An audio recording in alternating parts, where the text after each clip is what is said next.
Hey, what's up mga mo? Kumusta? Meron tayong bagong dating na Toyota Hilux dito. Galing ng kasa. Kadadating lang kanina. At ngayon, ang gagawin natin dito, kung natatandaan nyo yung previous vlog natin na rescue vehicle na 12, ito ngayon yung isa sa 12. So yung mga nauna, na-release na natin ngayon ay gagawa ulit tayo para naman sa ibang LGU dito sa South. So ito, papakita ko lang sa inyo yung Hilux base model. Base model yan, Hilux J na 4x4. Ayan, makikita nyo dito. Talagang base model siya. Wala siyang yung bumper niya, plastic lang, walang fog lamps. Tapos naka-stainless na rim. Stock na gulong. So, yan, pakita ko lang sa inyo. Kakalabas lang ito ng kasa, kandi-deliver lang ngayon. Yan, bagong-bago pa talagang. Yan. Plastic pa yung mga upuan, meron pang talagang di-deliver lang. Base model lang po ito ng Hilux. So gagawin natin tong pang hardcore na trail or pang rescue vehicle nung mga taga-LGU dyan sa South. So hindi ko na may mention pero makikita nyo na lang sa vlog namin kung saan mga lugar mapupunta yung mga rescue vehicle na ginagawa natin, no? So ito, ang gagawin natin dito, lalagyan natin ng roof rack, lalagyan natin ng police light. Then itong gulong natin, di ba nakikita nyo maliit? So lalagyan natin to ng 35-inch tires with 285 70-17. I mean 30-17 na mags with 285 sa 70-17 na gulong. Tapos to lalagyan natin ng Ironman suspension. Ironman suspension, ito, makikita nyo dito. Walang laman. Wala tong bedliner, lalagyan din natin to ng bedliner. Tapos sa likod, wala rin siyang bumper. Bumper sa likod, wala din. Makikita nyo, wala rin bumper sa likod. Lalagyan din natin yan ng bumper, lalagyan natin ng tow hitch, lalagyan natin ng winch. So, mangyayari yan. From base model to another rescue vehicle. So abangan nyo po mga amo yung transformation nitong unit na to.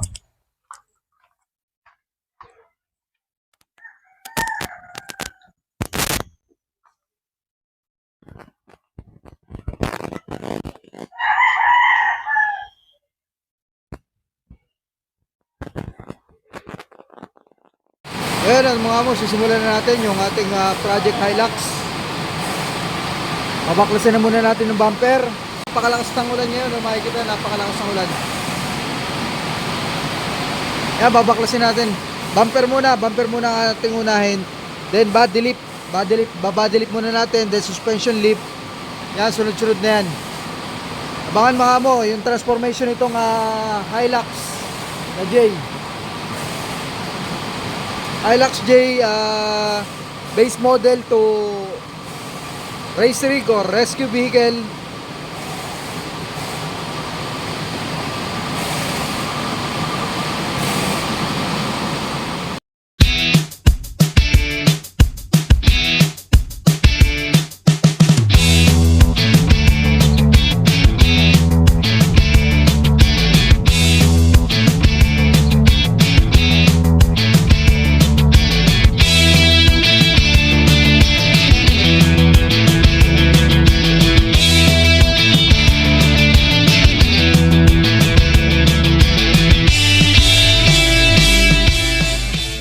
Update po sa ating project rescue vehicle.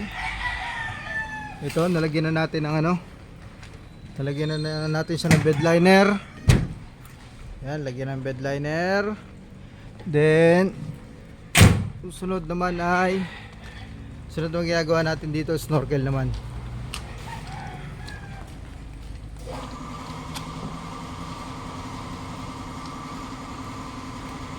Yan, mahigpit na sinisigurado dahil bawal magkamali pag snorkel ng install. Kasi once na magkamali tayo dito, babayad tayo ng fender.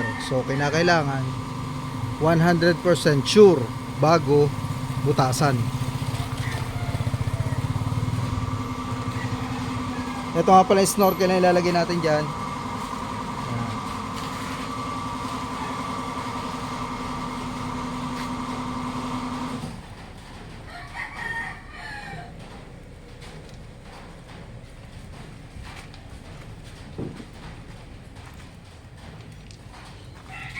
So yung pattern, minarkahan muna 100% na sure, para 100% na sure nung bubutasin na.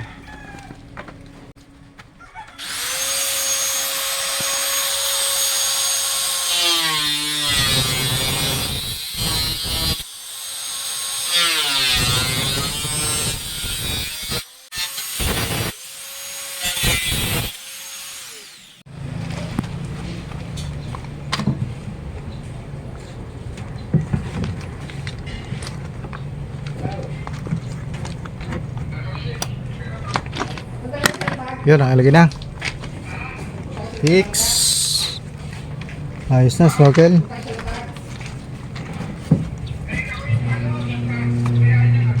Okay, tapos sa snorkel natin. Lagyan na natin yung mahiwagang logo. Siyempre, SR yan.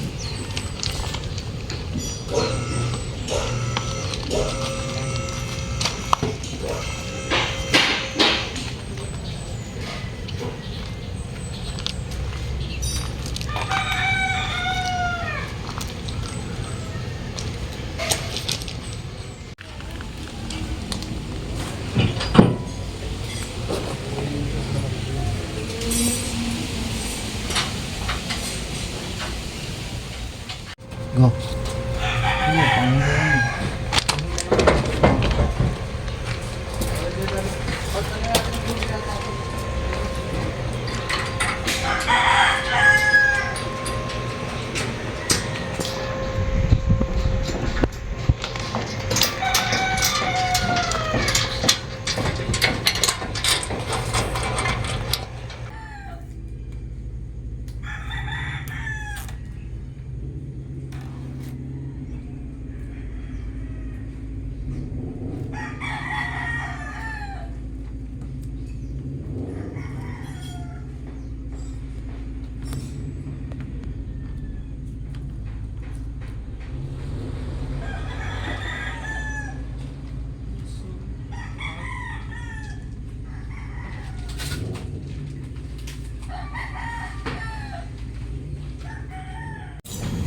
Ngayon, install na natin yung bumper, winch.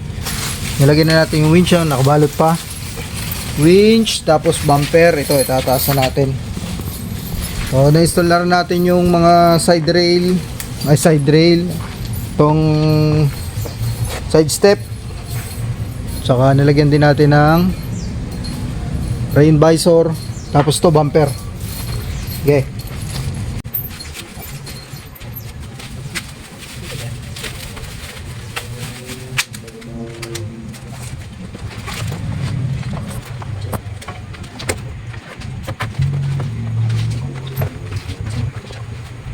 Yan, medyo ulit.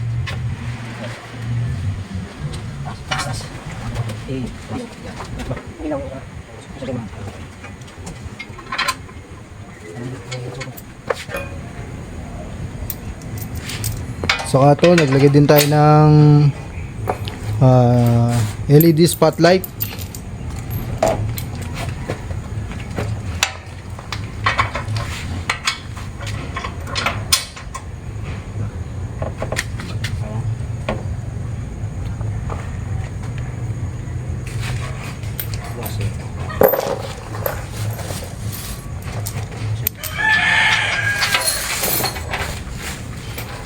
Puta na natin yung mga development.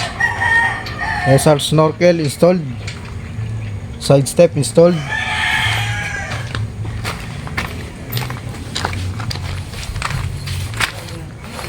rear bumper na-install na rin.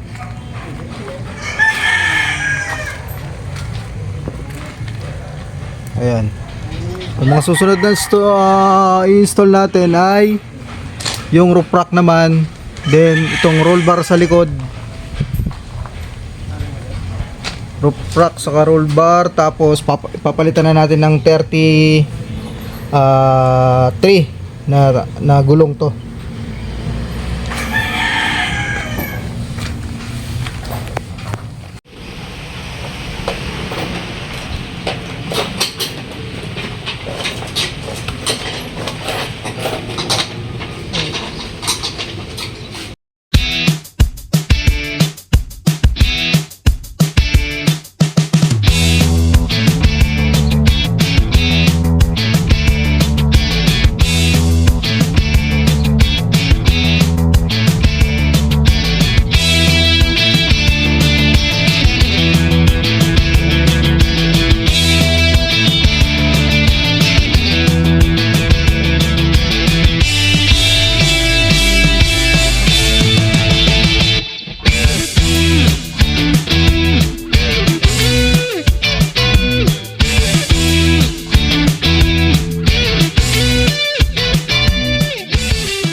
Nakita nyo naman na nakaraan, in-install natin.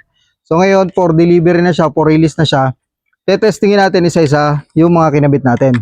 So simulan na natin dito sa umiilaw na to. Blinker, syempre rescue vehicle yan, alangan namang wala yung blinker. So kaya nilagyan natin ng blinker. Then syempre rescue vehicle pa rin, kailangan maliwanag, kitang-kita, visible. So kaya nag-install tayo ng 7-inch na LED spotlight. Yan, installed spotlight. Tapos, another thing, dito sa ilalim.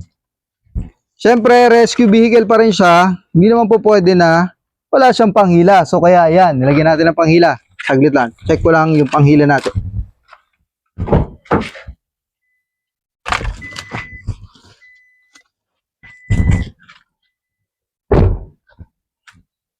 Testing lang natin, testing.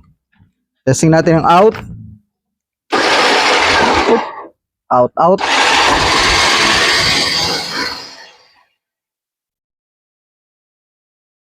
So yan, in.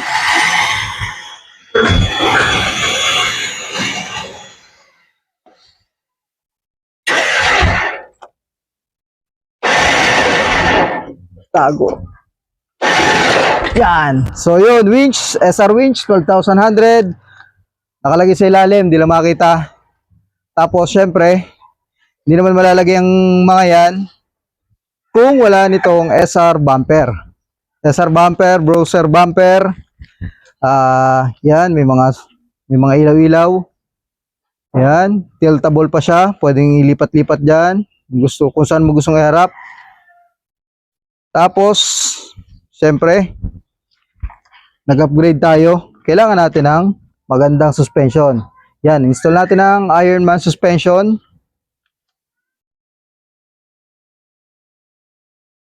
Ironman suspension installed. Plus 2-inch lip yan. Then, Renegade RT. 285-70-17. Yan. Tapos, American Outlaw na mags.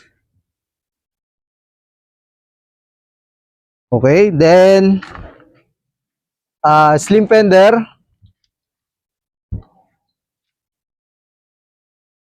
Then side step na tinapakan na, pumutik na. Side step board.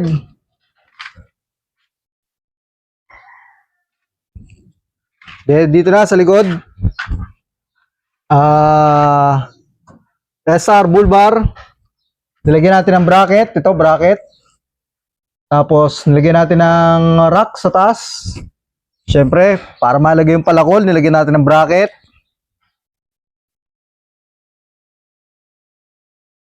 Tapos, nilagyan din natin ng bracket ng high lift jack. Tapos, baba natin ito sa loob. Yun. Ito, alam niyo naman to, dati wala tong liner, bed liner. So, nilagyan din natin ng bed liner, Aeroclass bed liner. Kasama na yung dalawang bracket ng fire extinguisher and then yung oxygen tank. Lagyan na natin yan. So, taas na natin. Okay. Dito naman sa likod, lagyan natin ng rear bumper. Fabricated yan. Then SR light, nilagyan natin. So, syempre, rescue vehicle. Paano ka pag mahihilahin? Kaya nilagyan natin ng panghila. Yan. Tow hitch. Lagyan natin ng tow hitch yan. So, ano pa ba? Ito, sa ilalim. Ginawa natin dyan. Nag-perform din tayo ng body lift. Kasi, kung di natin siya i-body lift, hindi papasok yung gulong natin na 285/70/17. Body lift plus ADA lift plus Ironman suspension. So, all goods. Ito pa pala. Yung bracket ng maso, ng hammer.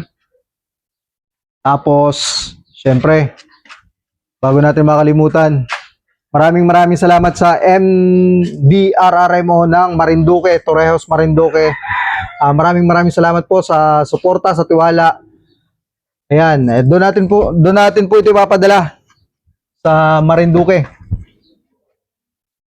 So, ito pa, bago makalimutan na ulit ang carbon fiber na GR na, anong tawag dyan? Rain visor. Rain visor, GR rain visor, yan. Tapos, syempre yung blinker. Rescue vehicle yan, tapos walang blinker, ano yun? So, kailangan may blinker. Tapos yung mamaya, papakita ko sa inyo mamaya kung paano gumagana yung bagong 360 na spotlight. So, balik tayo dito sa unahan.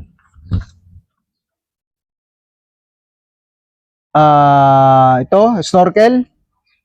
Para magkalubugan man, kung may rescuein man sila na nabaha, meron tayong snorkel. Hindi yan malulunod. Tapos to, antena.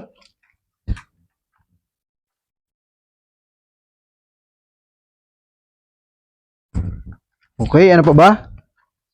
Winch, antena, kompleto na. So, testingin na natin yung mga ilaw-ilaw natin dyan.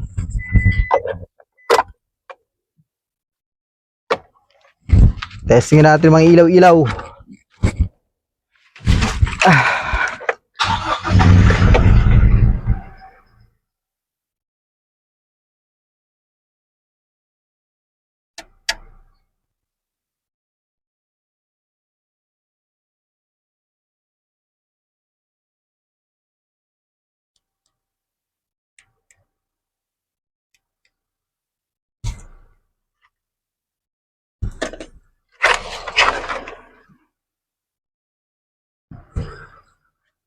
So, gumana ba yung ilaw? Ayan, magana na yung blinker natin sa taas. Hindi lang ma-appreciate dahil liwanag. Yun, about to test na yung ating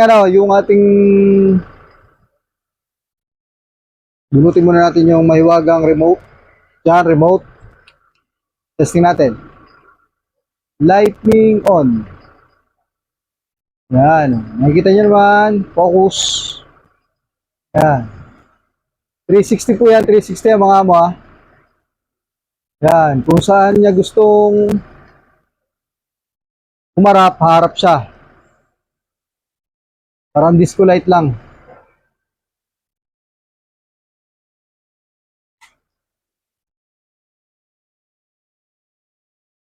So yun. Yan. Yan ang maganda dyan. So bagong bagong setup natin. Nung mga previous, kung natatandaan nyo, yung mga previous vlog natin na ganito, na ito kasi marami to eh. Bali 12, ano to, 12 units. So ngayon, na pang-apat tayo. Na pang-apat na nagagawa natin. At marami pang incoming, bali 8 pa.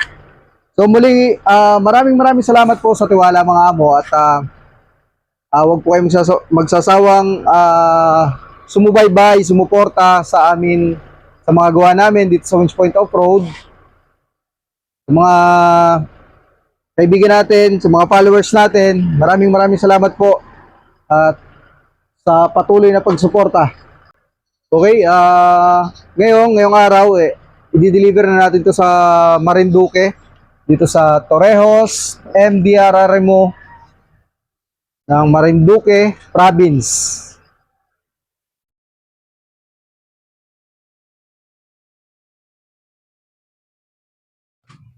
Ay mga amo, sa mga gustong magpa-build ng kanilang mga rig, dito lang po kami sa Winch Point Off-Road, Bermosa Daanghari, Imus, Cavite. So sa mga ganitong setup, mga off-road rigs, weather overlanding setup or hardcore setup, race rigs. So ginagawa po namin yan dito sa Winch Point Off-Road. So yung mga ganito, yan, rescue vehicle. Sa mga gusto magpa-build, dito lang po kami sa Bermosa Daanghari, Imus, Cavite. At maraming salamat po sa suporta sa mga followers natin diyan. Hanggang sa muling build mga mod. Maraming salamat.